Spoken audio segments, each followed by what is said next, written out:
अस्सलाम वालेकुम स्टूडेंट्स। आज हम अपना जो है मैथ्स का चैप्टर नंबर 1 स्टार्ट करने लगे हैं। तो सबसे पहले मैं आपको थोड़ा सा इंट्रोडक्शन दूंगी कि इस चैप्टर में आप लोग क्या स्टडी करोगे और नेक्स्ट फर्दर फिर हम उसको कैसे लेके चलेंगे। ठीक है, तो फर्स्टली बेटा अगर आप अपनी बुक ओपन करते हो और पेज नंबर 2 देखते हो तो पेज नंबर 2 के स्टार्टिंग में एक डेफिनेशन लिखी हुई है। वो डेफिनेशन रीड करिए सबसे पहले। सेट्स, सेट आपने पहले भी पढ़े होंगे अपनी 7th क्लास में, उस बिल्कुल वैसे ही हैं, थोड़ा सा उसमें डिटेलिंग और आ गई है। A set is a collection of well defined distinct objects और symbol. The objects are called its member और एलिमेंट्स। ठीक है, ये डेफिनेशन है और इसके साथ हम थोड़े से सेट्स को भी बताएंगे कि कैसे कैसे डिस्क्राइब किया जाता है।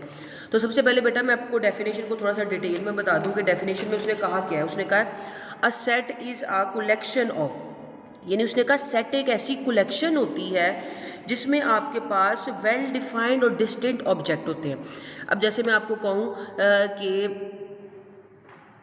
The set of 5 natural number, the set of first 5 numbers from 0 to 1, 0 to 5, तो आपको बड़े अच्छे से समझ आ रही है कि मैंने एक सेट बनाने को आपको कहा है जिसमें मैंने आपको बड़े वेल डिफाइंड मैनर में उसकी डिस्क्रिप्शन बता दी है कि ये इस तरह का सेट है। और अब सबसे पहले तो उसने कहा इसको हम बंद करते हैं ब्रैकेट्स में। ठीक है, सेट को हम क्लोज करते हैं ब्रैकेट्स के अंदर। दूसरी बात ये कि बेटा हम उसको एक कैपिटल लेटर के साथ रिप्रेजेंट करते हैं। कोई भी आपके पास सेट हो हम उसको कह देते हैं ये आपके पास एक सेट है और उसको हमने नेम दे दिया जनरली ए। अब मैंने आपको कहा एक ऐसा सेट है जिसमें फर्स्ट 5 नेचुरल नंबर्स हैं, तो आपको पता होना चाहिए कि पहले 5 नेचुरल नंबर्स कौन से होते हैं। आपको पता है कि नेचुरल नंबर का सेट जो होता है वो 1 से स्टार्ट होता है, 2 3 4 5 6 और चलता चला जाता है। तो अगर ऐसा कोई सेट हो तो हम उसको कहते हैं ये नेचुरल नंबर्स का सेट है आपके पास। उसको हम n से डिनोट करते हैं, n फॉर नेचुरल नंबर्स। और नेचुरल नंबर के सेट में नंबर्स जो डिजिट है वो 1 से शुरू होते हैं और चलते चले जाते हैं। और सो ऑन के लिए आप 3 डॉट्स का यूज़ करते हो। ठीक है, तो इस तरह ये नेचुरल नंबर का मैंने जिक्र यहाँ पर किया कि ऐसा सेट बनाया जिसमें मैंने कहा the set having first 5 elements of natural numbers. तो आपको मैंने डिस्क्रिप्शन दे दी, एक ऐसी कलेक्शन मैंने यहाँ लिखी है। इस कलेक्शन के अंदर जो नंबर्स एलिमेंट्स, उसके एलिमेंट्स का मतलब होता है जो उसके अंदर वाले लिखे हुए ये डिजिट्स हैं, ये एलिमेंट्स हैं उसकी, ये उसके मेंबर्स हैं, इस सेट के मेंबर। ये 1 इस सेट का मेंबर है, 2 ए का मेंबर है, 3 ए का मेंबर है। ये मेंबर्स हैं जैसे फैमिली के मेंबर्स होते हैं ना, इस तरह इस कैपिटल ए सेट के मेंबर्स हैं ये सब। तो आपको वेल डिफाइंड का मतलब पता होना चाहिए कि जो आपको सेट बनाने का वो कह रहा है उसमें वो आपसे क्या डिमांड कर रहा है। ठीक है, डिस्टिंक्ट ऑब्जेक्ट्स का वर्ड यूज़ किया है इसमें। डिस्टिंक्ट ऑब्जेक्ट्स का मतलब क्या है बेटा इस डेफिनेशन में, कि जो नंबर, जो वैल्यू, जो नेम एक दफ़ा आ गया है वो दोबारा रिपीट नहीं होगा। सेट की डेफिनेशन में ये बहुत ज़रूरी बात होती है। डिस्टिंक्ट का मतलब होता है कि एक एक बार आए, रिपीट नहीं होगा आपके पास। यानी अगर मैं आपको एक लिख दूं सेट जिसमें 1 2 ऐसे लिखा हुआ है, एलिमेंट्स लिखे हैं और उसको कोई भी नेम दे दिया हमने, तो आपको मैं कहूँगी क्या ये सेट है, आप कहोगे नहीं क्योंकि इसमें 1 2 बार आ रहा है, सेट में रिपीटिशन अलाउड नहीं है। तो आप कहोगे ये वेल डिफाइंड। एक सेट क्या होना चाहिए, कलेक्शन होती है अकॉर्डिंग टू डेफिनेशन। बुक पे अगर आप देखो आपको डेफिनेशन बहुत अच्छे से समझ आएगी कि कलेक्शन है किसकी, वेल डिफाइंड डिस्टिंक्ट ऑब्जेक्ट्स की। ठीक है, और सिंबल्स, या उनको ऑब्जेक्ट्स कह लें या उनको सिंबल्स कह लें या उनको उनके मेंबर्स कह लें, तो वो हमारे पास सेट होता है अगर आप इसको कलेक्टिवली नेम बताओ। आगे बेटा डेफिनेशन ही देखो, अगर आप उसमें लिखा हुआ था objects are called its member, जो जिसके अंदर वाले ये नंबर्स है ना, ये उसके मेंबर्स हैं, ये इसके एलिमेंट्स हैं। ठीक है, तो ये डेफिनेशन जो है वो आपकी इसकी हो गई। अब बेटा इसके बाद नीचे कुछ थोड़ी सी थ्योरी लिखी हुई है, अगर आप वो देखो तो उसमें उन्होंने कहा है recognise some important sets and their notations. पहले आपने ये पढ़ी हुई है बेसिक क्लासेस में, 5 6 7 में आप पढ़ते आ रहे हो। तो ये बेटा थोड़े से सेट है जो आपको रिवाइज में करवा दूँ। नेचुरल नंबर्स का सेट होता है, आपको मैंने अभी बताया है, वो 1 से स्टार्ट होता है और सो ऑन चलता चला जाता है इनफाइनाइटली टाइम। ठीक है, तो आपने जब भी इनफाइनाइटली का सिंबल डॉट शो करने तो जस्ट 3 डॉट्स लगाने से ज़्यादा डॉट का यूज़ नहीं करना, 1 2 और 3। n से शो करते हैं। इसके बाद होल नंबर्स का सेट आ जाता है, होल में और इसमें जस्ट इतना डिफरेंस है कि नेचुरल नंबर 1 से स्टार्ट होता है और होल नंबर का जो सेट होता है वो 0 से स्टार्ट होता है, मतलब 1 से पहले एक और डिजिट हम डाल देते हैं और उसको होल नंबर को W से शो करते हैं। होल नंबर्स के सेट को अपनी मर्जी से शो नहीं कर सकते, आपको W से ही करना पड़ेगा। फिर आता है सेट ऑफ इंटीजर्स। इंटीजर्स के सेट में बेटा क्या वैल्यूज़ आती हैं, 0 भी आता है, 1 भी आता है, -1 भी आता है, 2 भी आता है, -2 भी आता है, 3 भी आता है, -3 भी आता है।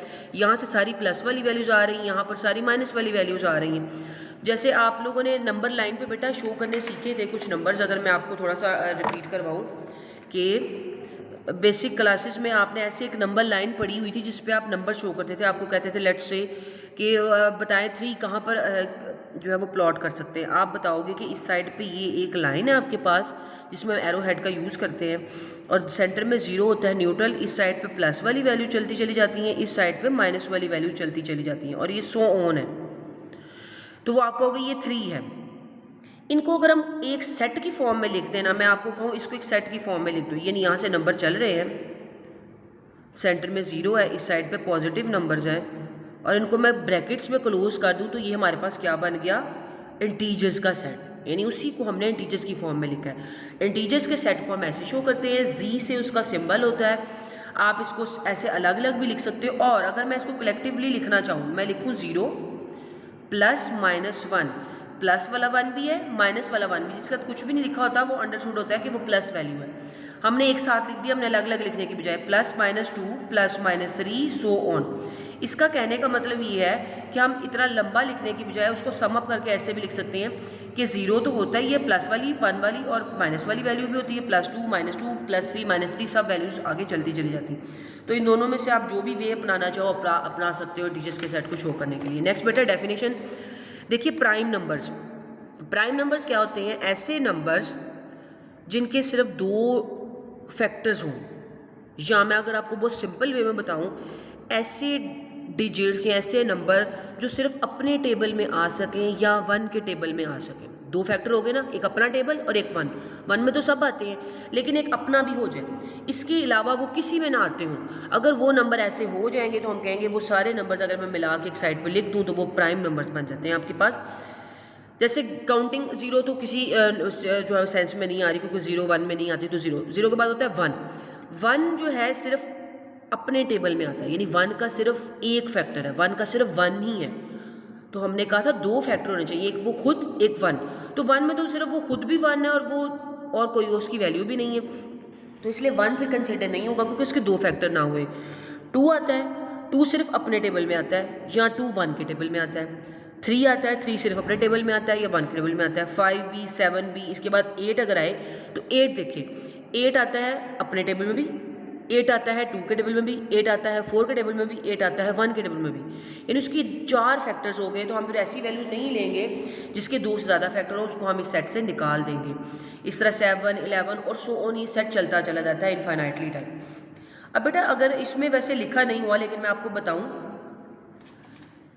जो तो सारे इसमें आ गए, आप देखिए इसके बाद भी कुछ कई नंबर्स बचे हैं जो इनके दरमियान में आने थे, जैसे 1 बचा, 3 में बाद 4 बचा, 5 आ गया, 6 बचा, 7 आ गया, 8 बचा। ये जो बाकी बचे हुए नंबर्स हैं ना प्राइम नंबर्स में, अगर मैं उनको इकट्ठा करके लिख लूँ ऐसे, तो फिर इनको कहते हैं ये कंपोजिट नंबर होते हैं।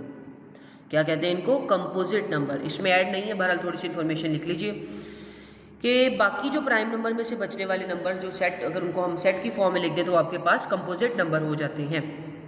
ओके हो गया। कंपोजिट नंबर के बाद बेटा ऑड नंबर्स। ऑड नंबर्स और इवन नंबर्स, नेम से पता चल रहा है ऐसे नंबर जो ऑड हो उनके सेट को हम कहेंगे ऑड नंबर्स का सेट, और जो इवन हो वो इवन नंबर का सेट होगा। जो 0 होता है वो आपके पास इवन में होता है हमेशा।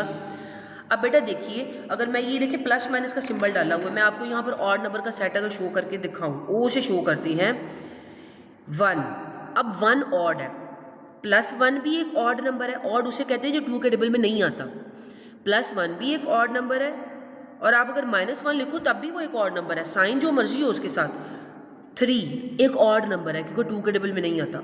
-3 भी एक ऑड नंबर है क्योंकि 2 के टेबल में नहीं आता। साइन अगर हम ना देखें, क्योंकि साइन मैटर नहीं करता, साइन की वजह से हम किसी नंबर का ऑड इवन होना नहीं देखते, हम उसके डिवीजन पे देखते हैं। तो इसलिए उसने कहा है छोटी क्लासेस में तो सिर्फ आप 1 3 और 1 3 5 7 ऐसे सेट पढ़ते थे तो कहते थे ये ऑड नंबर है। अब थोड़ा सा एडिशन हुआ है कि प्लस और माइनस दोनों, प्लस माइनस दोनों, प्लस माइनस दोनों, मतलब दोनों साइंस वाले नंबर जो है वो ऑड में आएंगे। इसी तरह बिल्कुल इवन जो जीरो होता है वो आपके पास इवन नंबर्स में आता है, इस तरह plus minus 2, plus minus 4, plus minus 6 and so on. Okay हो गया। तो ये बेटा इवन और ऑड नंबर्स के सेट होते हैं जी। तो बेटा इसके बाद आता है last number rational numbers. Rational numbers क्या होते हैं?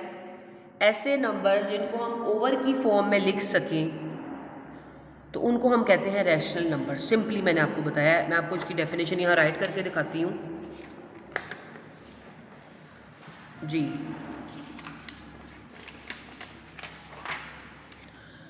जी बेटा, तो अब हमारे पास रैशनल नंबर की डेफिनेशन है। सबसे पहले तो रैशनल नंबर्स को आप शो करते हो क्यू के साथ। दूसरी बात, हम कहते हैं ऐसे नंबर जो ओवर की फॉर्म में लिखे जा सकें। ठीक है, ये ओवर की फॉर्म में है ना, डिवीजन की फॉर्म में, ऐसे नंबर जो ओवर की फॉर्म में लिखे जा सके, फर्स्ट कंडीशन। दूसरी कंडीशन क्या है? ये जो ओवर वाले नंबर्स है, यानी ऊपर वाला 2 और नीचे वाला 3 हमने अपनी मर्जी से लिया है। ये जो 2 और 3 है ये किस में से मैंने लेना है? इंटीजर्स के सेट में से। ठीक है, ये बिलोंग करेगा इंटीजर्स में से। बिलोंग्स का सिंबल ये होता है और हम कहते हैं कि इसमें से लिया गया है। जैसे मैं आपको कहूँ आपके पास इंटीजर्स का सेट है, मैंने अभी आपको बताया है 0 plus minus 1 plus minus 2 plus minus 3 और सो ऑन। आप अपनी मर्जी का इसमें से कोई नंबर सेलेक्ट करो। आपको मैं यहाँ से करती हूँ -3 और नीचे के लिए मैं करती हूँ 2, जो मर्जी साइन ले लें। तो आपने कहा ये जो ओवर की फॉर्म में लिखे होने चाहिए, पहली कंडीशन ये थी।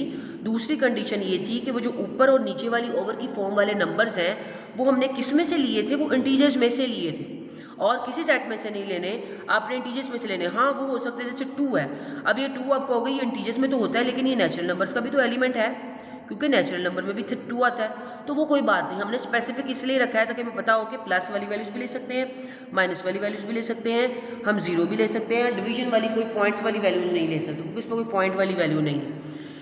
दूसरी कंडीशन ये होगी। लास्ट थर्ड कंडीशन इस रैशनल नंबर की ये है डेफिनेशन की, ऊपर और नीचे वाली वैल्यू हम जो मर्जी लें। अब ये जो मर्जी लेते, जो एक 0 भी है उसमें, उसने कहा कि जो नीचे वाली वैल्यू होगी, चाहे इधर 0 लिखा भी है, आपने कभी भी 0 नहीं लेनी। आप ऐसे नहीं कर सकते कि आपको मैं नीचे वाला 0 ले लूँ। तो अगर आप किसी डिवीजन वैल्यू के नीचे 0 ले लेते हो ना तो वो कभी भी सॉल्व नहीं होती। मैं अगर आप कैलकुलेटर पे करके देखो या वैसे देखो मैथ्स में, तो ये सॉल्व ही नहीं होता, ये प्रॉब्लम अनसॉल्व होता है, ये डिफाइन ही नहीं होता, ये गलत है। तो जब भी कोई डिवीजन वाला नाम आए आपके सामने तो आपने ये माइंड में रखना है कि चाहे ऊपर जितनी मर्जी नंबर हो, नीचे कभी भी 0 नहीं होना चाहिए।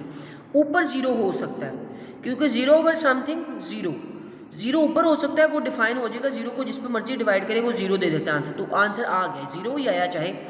लेकिन जब किसी के नीचे 0 लिखा जाएगा तो उसका आंसर ही नहीं आएगा। ठीक है, तो ये थर्ड कंडीशन थी। अब मैं इसको ज़रा मैथमेटिकल फॉर्म में लिख के दिखाऊं कि आपके पास जो नंबर थे P ओवर Q की फॉर्म में थे, rational numbers P over Q की फॉर्म में होंगे सच दैट, इस लाइन को कहते हैं सच दैट। सच दैट का मतलब होता है कि इस तरह के होंगे, P ओवर Q की फॉर्म में होंगे और वो P ओवर Q ऐसे होंगे कि वो जो P का मतलब ऊपर वाली वैल्यू, Q का मतलब नीचे वाली वैल्यू। वो P और Q को हमने आपको नंबर दिए थे ना, यहाँ पे वो जर्नल में P और Q यूज़ करता है। वो जो P और कॉमा जो Q होंगे वो किस में से लिए होंगे? वो इंटीजर्स के सेट में से लिए होंगे, वो बिलोंग्स करेंगे इंटीजर्स को। लास्ट कंडीशन 3 हमने क्या लिखी थी कि वो जो नीचे वाला Q है वो 0 नहीं होना चाहिए। एंड, ये मैथ में क्या बोलते हैं इसको? एंड, ये सिंबल एंड का है। एंड वो जो नीचे वाला Q था यानी नीचे वाली वैल्यू वो कभी भी 0 नहीं होगी, नॉट इक्वल टू 0। और इसको जब हम ब्रैकेट में बंद कर देते हैं तो ये डेफिनेशन बन जाती है रैशनल नंबर की। तो रैशनल नंबर की डेफिनेशन क्या है? ऐसा नंबर जो डिवीजन की फॉर्म में लिखा जा सके और वो जो ऊपर और नीचे वाले दोनों डिवीजन वाले लफ्ज़ हैं वो बिलोंग करें इंटीजर्स को, एंड जो नीचे वाला वर्ड है वो कभी भी 0 ना हो। अगर एक चीज़ में, एक डिवीजन में ये सारी कंडीशन पूरी हो जाती हैं तो वो आपको कि हाँ ये रैशनल नंबर है। सपोज मैं आपको कहूँ कि बेटा आपके पास एक नंबर है ये, तो आप क्या बताओ क्या ये रैशनल नंबर है? आप ये तीनों बातें लगाओगे इस पर। आप कहोगे सबसे पहले बात थी कि वो ओवर की फॉर्म में हो, हाँ ये ओवर की फॉर्म में लिखा हुआ है। दूसरी बात थी ये पी और क्यू यानी ऊपर और नीचे वाली वैल्यू किस में से हो? इंटीजर्स में से। हमने कहा जो ऊपर वाला 2 है वो तो इंटीजर्स में होता है, लेकिन जो नीचे वाला ये रूट वाली वैल्यू स्क्वायर रूट 5, इसको पढ़ते हैं ना स्क्वायर रूट और अंदर जो भी वैल्यू वो 5, वो तो इसमें नहीं है। रूट वाली वैल्यू तो कभी नहीं हमने पढ़ी इंटीजर्स में। तो फिर ये वाली बात यहीं ख़त्म हो गई कि इसमें दूसरी कंडीशन नहीं पूरी हो रही, पहली हो गई दूसरी नहीं हो रही, तो हम कहेंगे ये रैशनल नंबर नहीं। कोई एक भी इसमें बात पूरी ना हो तो वहीं पर हमारी डेफिनेशन जो है वो कंप्लीट हो जाएगी, हम कहेंगे ये रैशनल नंबर नहीं है। और अगर हो जाए तो हम कहेंगे ये रैशनल नंबर है। तो ये बड़ा बेसिक और मेन कॉन्सेप्ट है रैशनल नंबर्स का, जो स्टूडेंट मोस्टली गलत करते हैं। तो मैंने आपको इसकी डेफिनेशन ये मैथमेटिकली फॉर्म आपको बड़ी डिटेल में बता दी है, ठीक है। इसको समझ लीजिएगा। सेट की डेफिनेशन करवा दी है और ये मैंने बता दी है।